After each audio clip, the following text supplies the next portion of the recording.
Eu agradeço a Deus de ver os irmãos aqui reunidos esta noite. E agradeço a Deus por esta oportunidade, este privilégio de trazer aquilo que Deus colocou no meu coração. Eu confesso que quando me falaram que deveria trazer a palavra de Deus esta noite, e foi a presença do Senhor, Ele me falou que eu trouxesse uma palavra sobre as riquezas que Ele tem dado a nós, como seus filhos, consequentemente também para a igreja. Ocorre que eu comecei a meditar, e o Senhor foi me dando muitas coisas, e finalmente eu tive que parar e ficar numa só. E é sobre esta riqueza que eu gostaria de trazer aos irmãos. E eu estou baseando em parte o que vou dizer, no que o apóstolo Paulo escreveu à igreja de Éfeso, no capítulo 2, gostaríamos de ler do versículo 1 até o versículo 10. Efésios 2, sim, 1 a 10.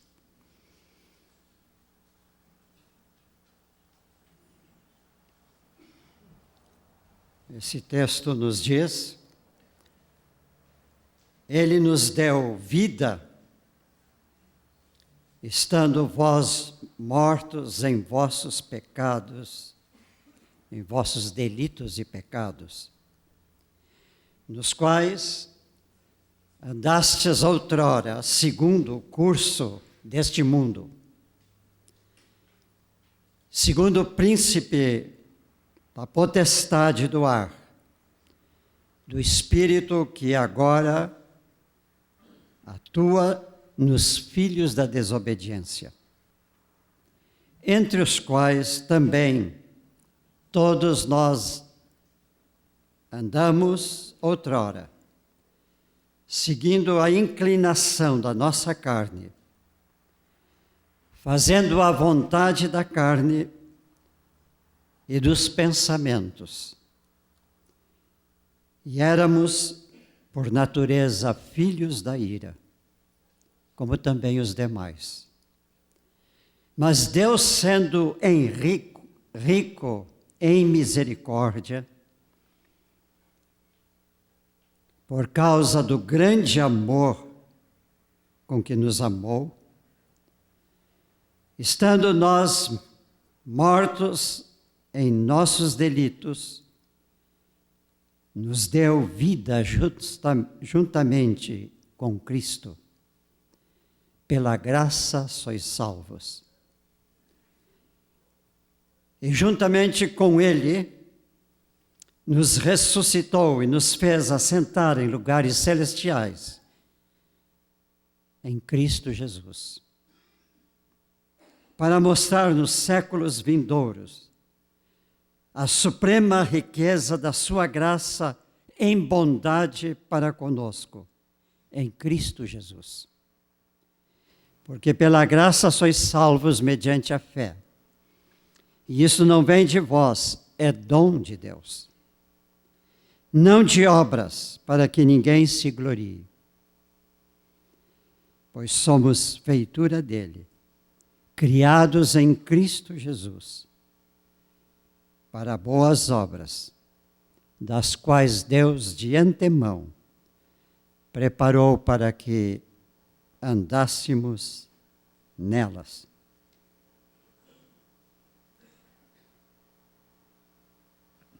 Este texto mostra algumas das dádivas preciosas de Deus para nós. No versículo 5, diz que Ele nos deu vida. Deus nos deu vida, juntamente com Cristo. Versículo 6, ele vai dizer: juntamente com Ele nos ressuscitou.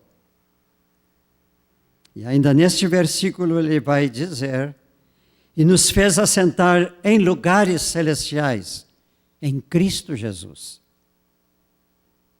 E no versículo 8, vai dizer: pela graça sois salvos, mediante a fé, e isto não vem de vós, é dom de Deus. Se os irmãos notaram, aqui estão dádivas de Deus para nós. Mostrando estas dádivas, o texto vai afirmar que Deus é rico, por isso Ele pode dar tantas dádivas. Versículo 6 diz que Deus é rico em misericórdia. E Ele nos quer ver participantes da suprema riqueza da sua graça. Em outros textos do Novo Testamento, também nós vamos encontrar diversas referências às riquezas de Deus para nós. Exemplo, Romanos 2,4 diz: a riqueza da sua bondade. Romanos 9:23, Efésios 3:16, Filipenses 4:19, Colossenses 1:27, estes textos vão nos dizer a riqueza da sua glória. Efésios 1:18 coloca a riqueza da glória da sua herança. Romanos 11:33 exclama: ó profundidade da riqueza, tanto da sabedoria como do conhecimento de Deus. E Efésios 1:7 vai dizer: segundo a riqueza da sua graça. E Efésios 3:8 indica as insondáveis riquezas de Cristo. Nesse texto de Efésios que lemos, eu queria destacar de início duas afirmações. A primeira nos diz assim: Deus, sendo rico em misericórdia, por causa do grande amor com que nos amou. E nesta frase, nós queremos acentuar a verdade: Deus sendo rico. Verdadeiramente, indiscutivelmente, extraordinariamente, Deus é rico. O louvor do salmista lá no passado diz: ao Senhor pertence a terra e tudo que nela se contém, o mundo e os que nela habitam. Salmo 24:1. E podemos acrescentar ao que o salmista diz, dizendo: tudo, sim, tudo é do nosso Senhor. Como Criador, Ele é soberano sobre tudo o que fez e por tudo que Ele executa. Tudo pertence a Ele. Como Criador, portanto, Ele é soberano, tudo, sobre todas as coisas, e sobre todos que habitam sobre a face da terra. É interessante que no texto que sublinhamos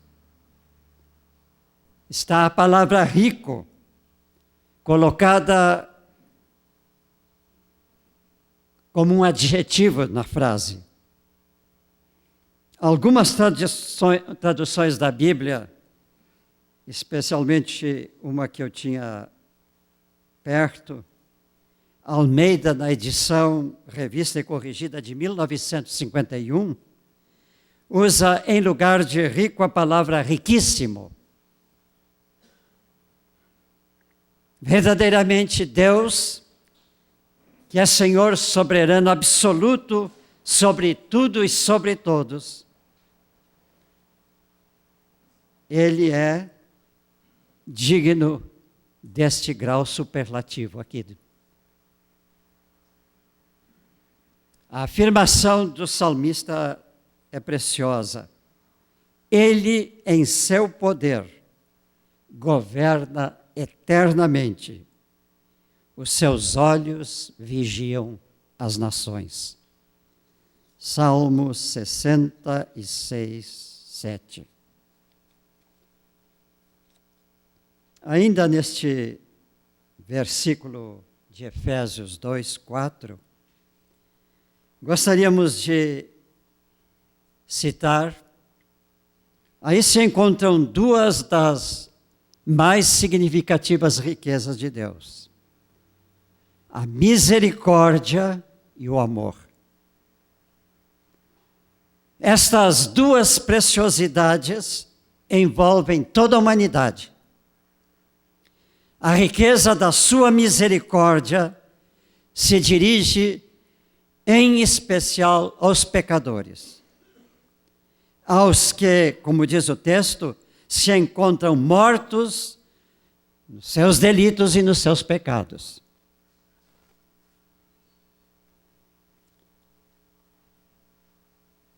Enquanto que a riqueza do seu grande amor, o texto vai nos dizer, recai sobre aqueles que ele deu vida juntamente com Cristo.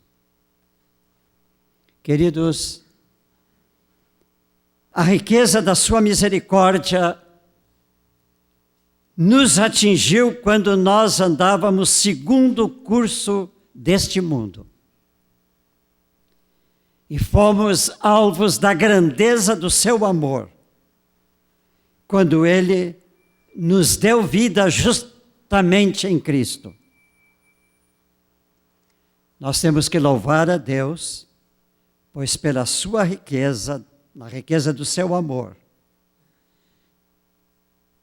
fomos enriquecidos com uma nova vida, a vida em Cristo Jesus.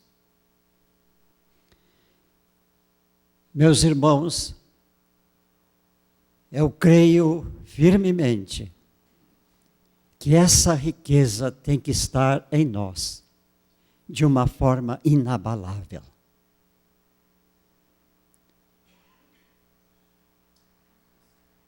Que nós possamos sentir a cada momento, a cada instante, como aqueles que têm uma nova vida em Cristo Jesus, a riqueza da sua misericórdia que um dia nos atingiu.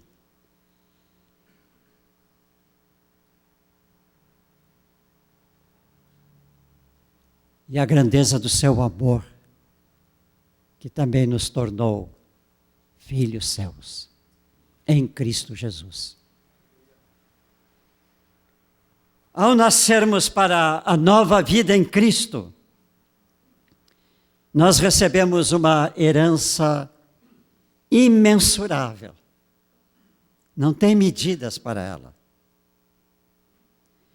Em primeiro lugar, Deus nos adotou como seus filhos. E não há maior riqueza do que esta para nós. Sermos filhos de Deus.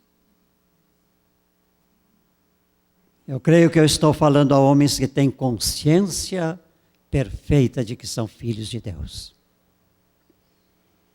E se nós temos essa consciência, meus irmãos, nós temos que transmitir para o povo que Deus tem colocado ao nosso cuidado a consciência para eles de que são filhos de Deus. E se os cristãos sobre a face da terra tivessem a consciência que são filhos de Deus, meus irmãos, o nosso mundo seria iluminado com uma luz tremenda, que ainda não está brilhando, porque há muita indiferença dos cristãos para se apoderarem do fato que somos filhos de Deus e viverem como filhos de Deus.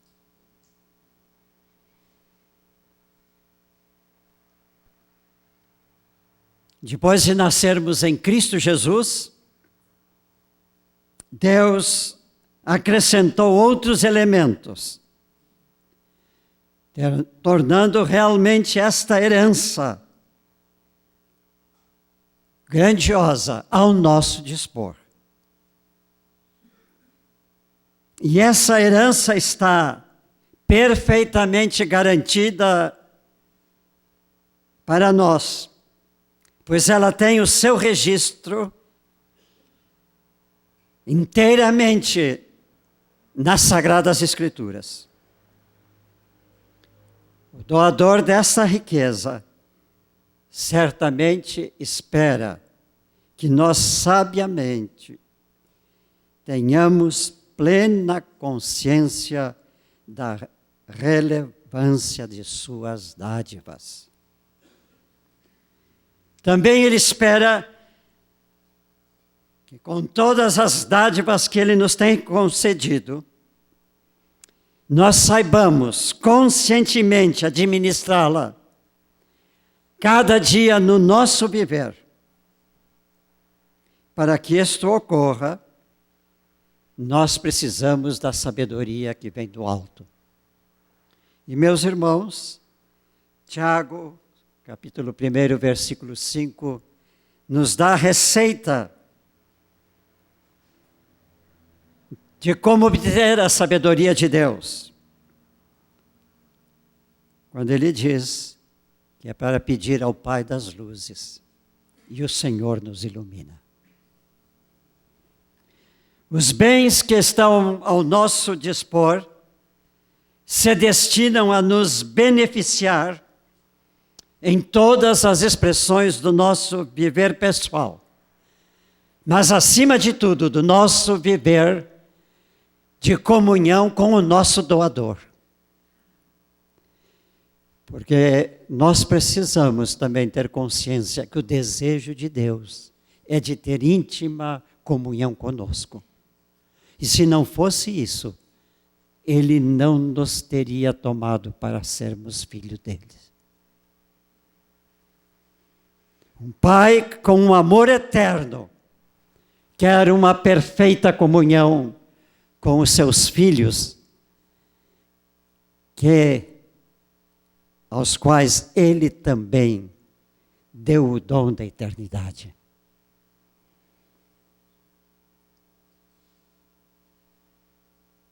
Portanto, meus amados irmãos, Deus é o supremo valor da herança que nós recebemos.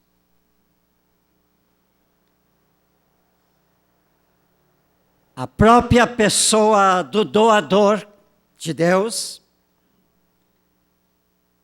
é a principal e a maior riqueza dentre as muitas que compõem este conjunto de valores que nós herdamos dele. Uma vez que nós nos apropriarmos desta principal riqueza, ninguém pode nos tirá-la. Ao criar o primeiro homem, Deus lhe doou. Ou melhor, Deus se doou inteiramente a ele. Porque Deus tinha um grande projeto para ele. E como nós sabemos muito bem, o projeto maior de Deus em nos criar, em criar o homem, é Ele constituir uma família que convivesse com Ele. Primeiramente, naquele belo jardim que Ele edificou, justamente para aquele que criou para ser seu filho. Ele seria eternamente o Pai. E nós deveríamos ser eternamente os seus filhos.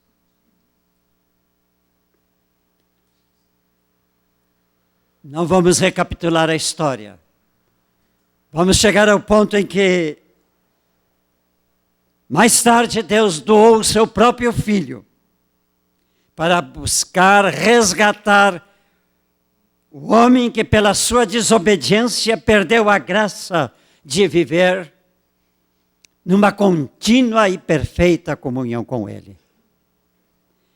E o Filho de Deus veio ao mundo para restabelecer para nós a possibilidade de vivermos nessa graça de filhos de Deus. Agora, Deus é mais do que um doador. Quando eu estava meditando e tentando escrever essas palavras, eu concluí que Deus é a súmula de toda a riqueza que compõe os bens que dele herdamos. Todos os bens que herdamos dele nasceram em seu coração, visando suprir todas as nossas necessidades de criaturas suas. Ele se ofertou para nós. Tornou-se fonte da nossa vida. Deu parte daquilo que era dele a nós.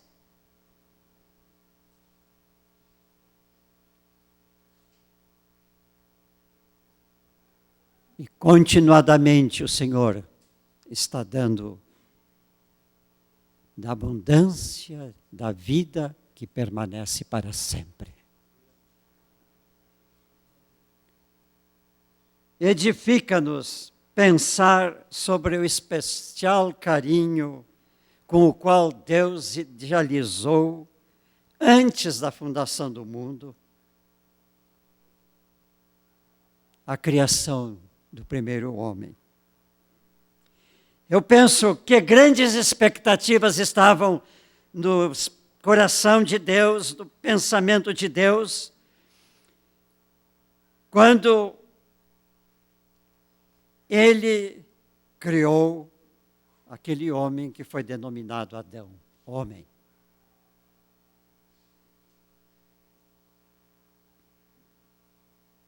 Todas as realidades que Deus criou no mundo, no universo,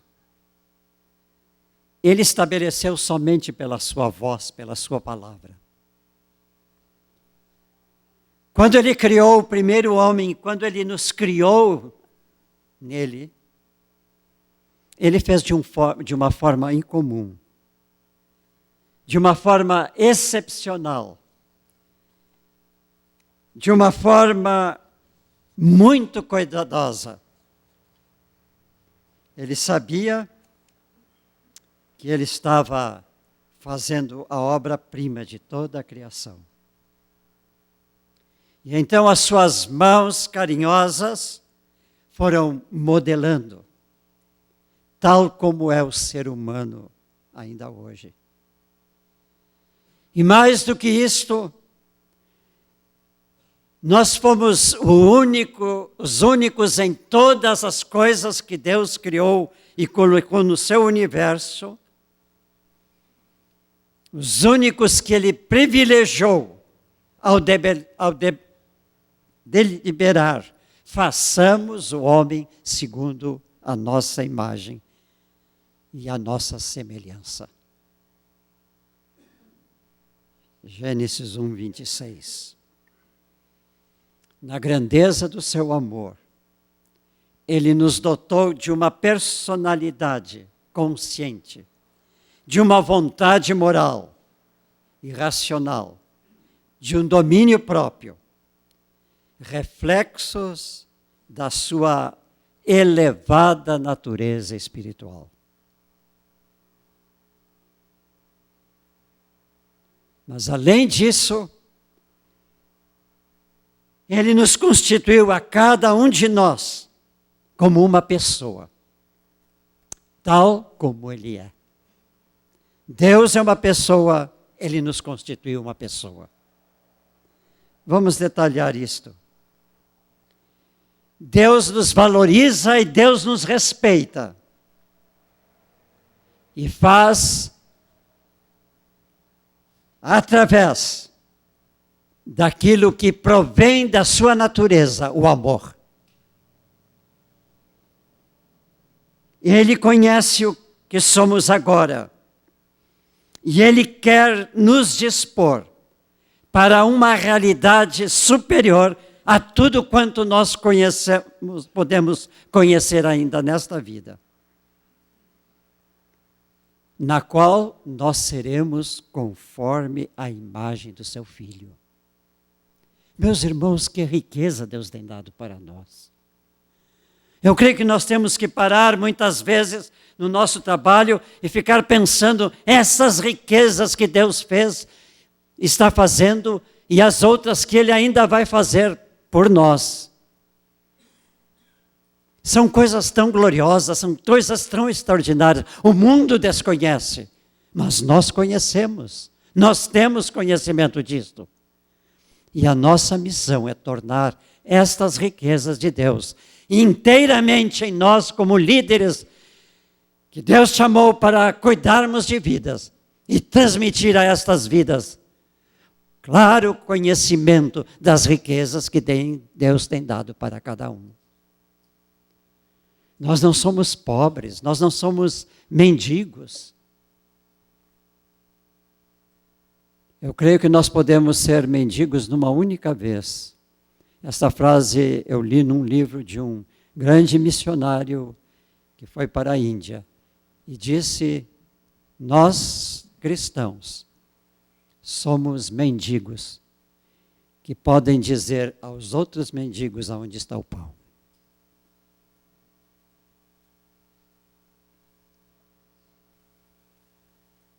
Deus é eterno. É o Deus de toda a glória e de toda a sabedoria.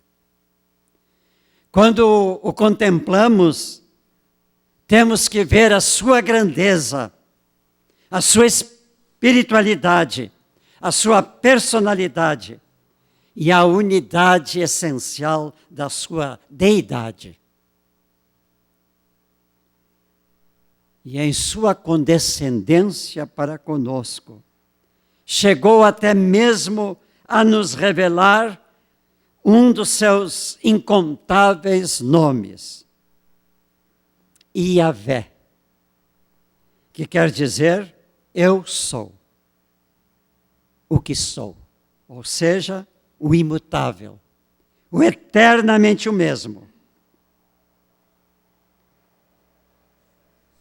Biblicamente, o nome revela a realidade profunda de um ser. Por isso, os israelitas sempre foram muito cuidadosos no nome que deram aos seus filhos. E quando Deus revelou o seu nome, Ele estava revelando a sua pessoa a nós, para que nós possamos conhecê-lo realmente. Sem conhecer o nome, não se conhece a pessoa ou o objeto que tem nome. A dádiva de Deus do seu nome visa, portanto, nós conhecermos plenamente. Isso quer dizer, Deus quer que nós o conheçamos. Deus não é um ser que quer ficar escondido. Lá no alto, separado de nós, Ele quer se revelar a nós. Ele quer ser conhecido.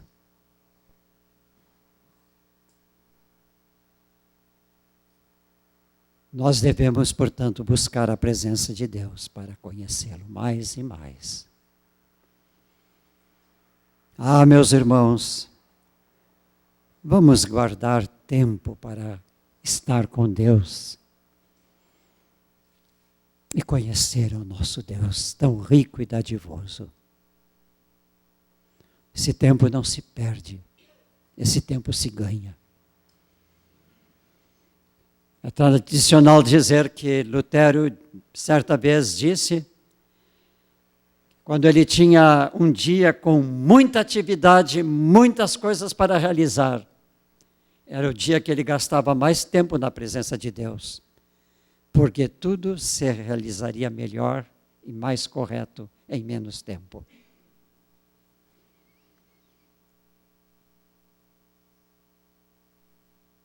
Deus se doou a nós, quando também Ele enviou ao mundo seu Filho, Jesus.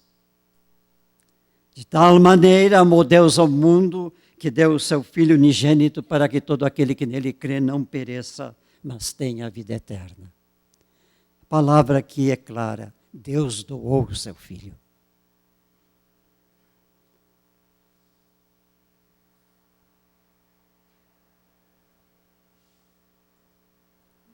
E este Filho único de Deus é aquele que nos libertou do império das trevas e nos transportou para o reino do seu Filho, do seu amor. Colossenses 1,13. Depois ele também nos concedeu o Espírito Santo, aquele que vem habitar em nós com valioso poder, porque como diz João 3,34, nas palavras de Jesus, Deus não dá o Espírito por medida. A grandeza nesta preciosa dádiva de Deus.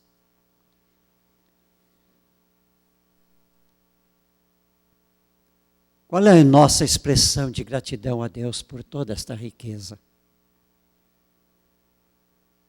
Reconhecemos realmente quem é este que pelo seu divino poder nos tem sido doadas todas as coisas que conduzem à vida e à piedade, pelo conhecimento completo daquele que nos chamou para a sua própria glória e virtude, pelas quais nos têm sido doadas as suas preciosas e muito ricas promessas, para que por elas nós nos tornemos participantes, coparticipantes da natureza divina.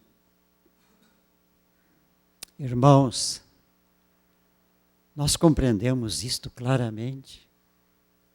Todas as dádivas de Deus têm uma finalidade, para que nós sejamos coparticipantes da sua natureza divina, livrando-nos das corrupções e da paixão que há no mundo. Deus dá o maior para que nós tenhamos o melhor sobre a face da terra. Aqueles que vivem livres da corrupção, das paixões que há no mundo. Estamos utilizando realmente a riqueza que Deus está nos dando. Estamos ensinando em nossas congregações isto. Estamos falando disto uns com os outros. Quando eu penso nessas coisas, meus irmãos, eu vejo que há uma responsabilidade tremenda para mim. Há uma riqueza que Deus está me dando. E eu me torno pequeno diante dela. Mas eu sei que se eu estiver na presença do meu Pai, do meu Deus, Ele estará revelando as partes de toda esta riqueza, as quais eu tenho para estes momentos e que estou vivendo na minha vida.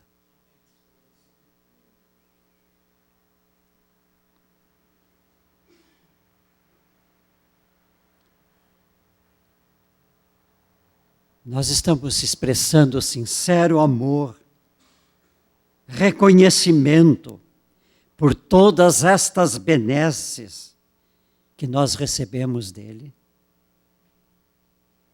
Acima de tudo, sublime amor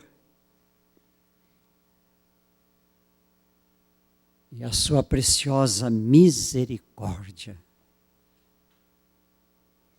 Como precisamos madrugar cada manhã e gozar da graça de uma profunda comunhão com este que é rico, é riquíssimo e quer nos transmitir a cada momento mais da sua riqueza.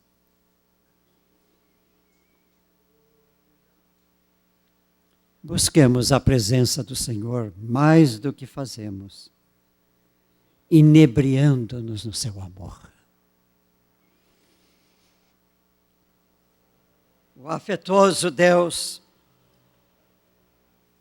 nos enriqueceu ainda mais ao nos revelar um dos seus atributos eternos. E eu falo sobre a santidade de Deus.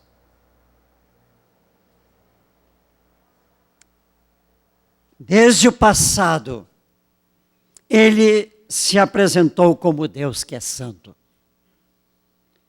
O patriarca Moisés compreendeu essa verdade e em um dos cânticos celebrado por ele, ele diz: ó Senhor, quem é como tu, glorificado em santidade? Êxodo 15, 11.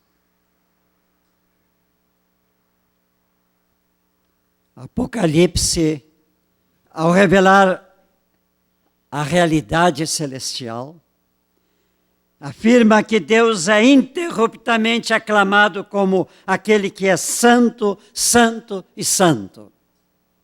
Apocalipse 4:8. Essa é uma das mais importantes declarações das Sagradas Escrituras sobre a pessoa do Altíssimo. Ele é o santo, santo, verdadeiramente santo.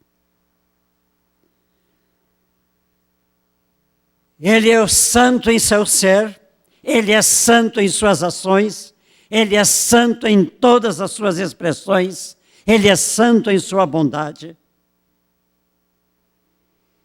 Ele é santo em sua misericórdia, em sua justiça e até mesmo na sua indignação contra o pecado.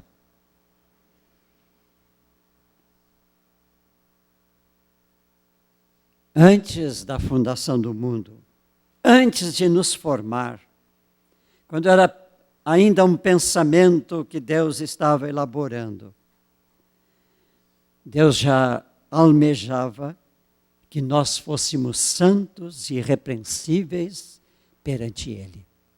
É o que está escrito em Efésios 1:4. Esta frase mostra o quanto Deus quer compartilhar conosco algo que é seu, da sua própria natureza, a santidade.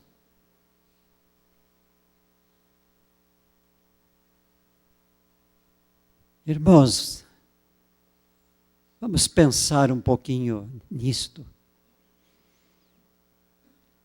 Reflexionando que santidade é como que uma parte de Deus que Ele quer transferir para nós. Ele nos recolheu como no passado recolheu Israel para ser um povo santo. Ele nos recolheu hoje como igreja para sermos um povo santo. Hoje Alguém aqui utilizou uma frase, está uns 2 ou 3 aqui, que mais ou menos dizia isto.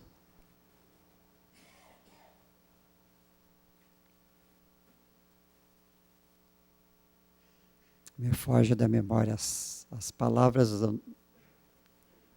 me ocorreram, mas desapareceram. Mas dizendo que alguém falou que quando olha o mundo,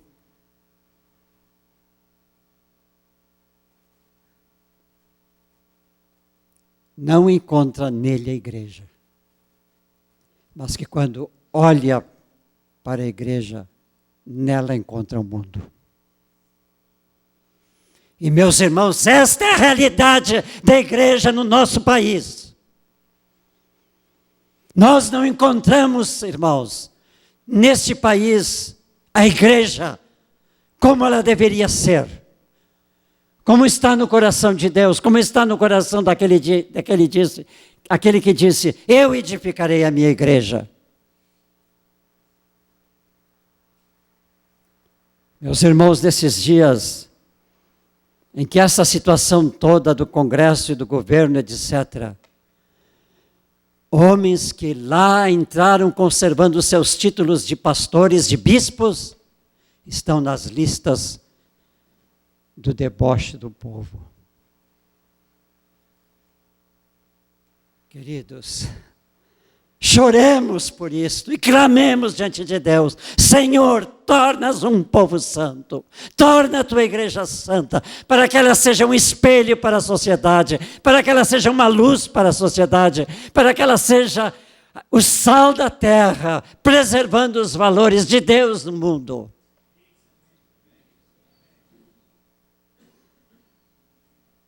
Como são as nossas congregações, irmãos? Nós estamos pregando santidade, nós estamos clamando por santidade, nós estamos jejuando por santidade, nós estamos buscando ser aquilo que Deus nos deu, quer nos dar mais e mais, cada dia da nossa vida, num crescendo contínuo, a santidade. Antes da fundação do mundo, Deus já pensava num povo santo e irrepreensível perante Ele.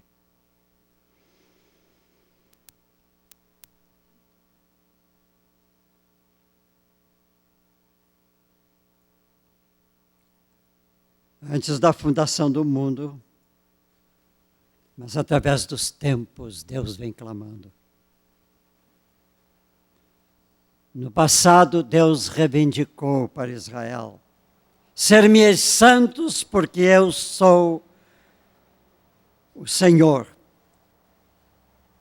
Sou santo e separei, eu vos separei dos povos para serdes santos. Embora esse apelo tenha sido endereçado a Israel, ele é igualmente válido para a igreja, pois o apóstolo o incorporou à fé cristã ao dizer: segundo é santo aquele que vos chamou, tornai-vos santos, também vós mesmos, em todo o vosso procedimento, porque escrito está: sede santos, porque eu sou santo. Ninguém pode dizer que santidade era para Israel. Aqui está o documento que diz que é para também a igreja. O que é santidade? É algo totalmente de Deus. É algo que Deus nos oferece graciosamente. Santidade é a absoluta separação do mal, como Deus está separado do mal. Nenhum mal pode tocar Deus.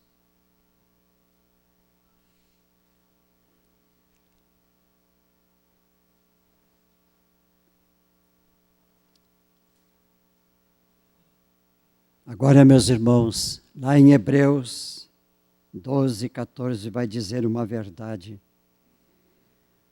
Dizendo que sem santificação ninguém verá o Senhor. Os irmãos querem ver o Senhor? Os irmãos querem ver o Senhor nas suas congregações? Os irmãos querem ver a igreja em santidade? Amém? Preguem santificação. Exijam santificação. Ensine santificação. Vivam em santificação.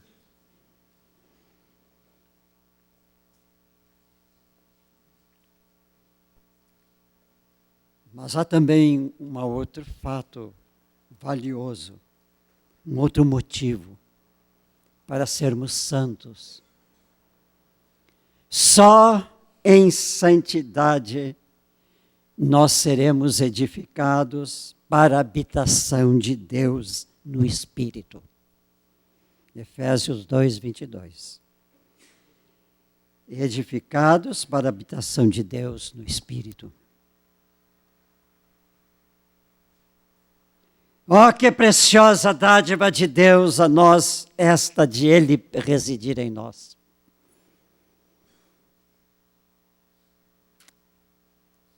Como podemos alcançar a santidade necessária para sermos aqueles no qual Deus quer morar? Jesus indica o caminho. E Ele coloca numa pequenina frase. Ele diz assim: permanecei em mim.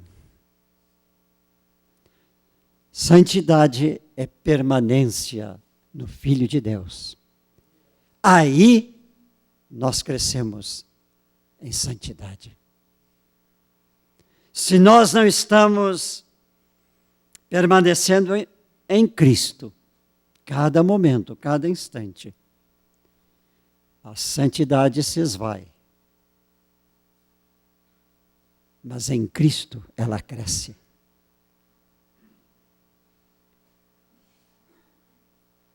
Esse valor desta proposição de Jesus, permanecei em mim, é tão grande para ele que ele repetiu naquele capítulo 14, nos capítulos 14 e 15 de João, nos últimos momentos que estavam com os seus discípulos, nas suas últimas instruções. Ele repetiu por 12 vezes essa mesma expressão. Permanecer é um convite que Jesus nos faz. E que devemos acatar com temor e tremor. Pois vai redundar em algo irrecusável, que só pode vir de Deus a nós, pelo grande amor que rege tanto o coração do Pai como do Filho. A declaração é esta: viremos para Ele e faremos nele morada. Jesus não vem sozinho, Ele traz o Pai. Mas também Jesus disse, em João 14, 17, quando falou do Espírito Santo, que Ele viria e habitaria convosco e estará em vós. E quando Deus, Pai, Jesus Cristo e Espírito Santo, esta trindade vem para viver em nós, para residir em nós, para estar em nós, eles vêm para ficar. Eles não vêm para certos momentos.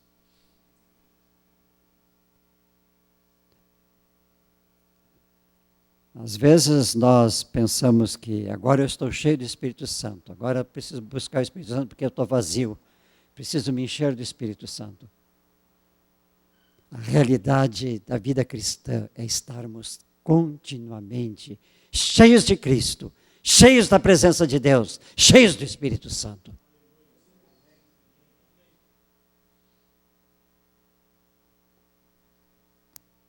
Isso é um pedido que Jesus nos faz. Permanecei em mim.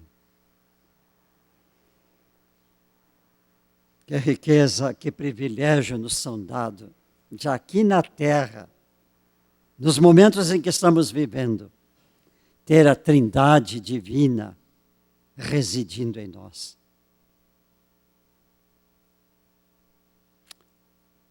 Que comunhão podemos ter com eles.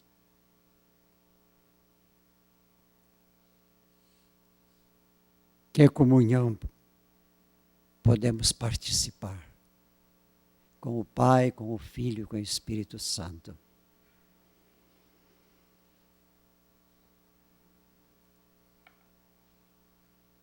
Aleluia. Glória a Deus. Vamos orar. Pai,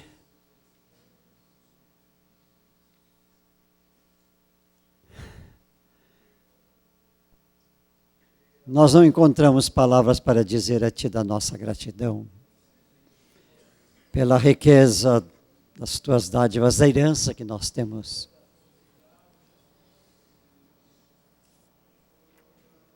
Ó Pai, só o fato de Tu nos ter tornado filhos Teus é maravilhoso. Só o fato de nós podermos ser residência Tua é algo espetacular, Senhor. Que o Teu Espírito nos ajude a saber utilizar, nos apropriarmos desta riqueza. Senhor, Tu nos chamaste para um ministério e Tu nos deste todos os recursos. Perdoa-nos se nós não temos usados devidamente. Se às vezes tratamos deles como uma parte daquilo que temos que ensinar, sem mesmo estar vivendo integralmente a riqueza que vem de Ti. Que o Teu Espírito seja o nosso instruidor nisto, Pai. É em nome do Teu Filho que nós pedimos. Amém.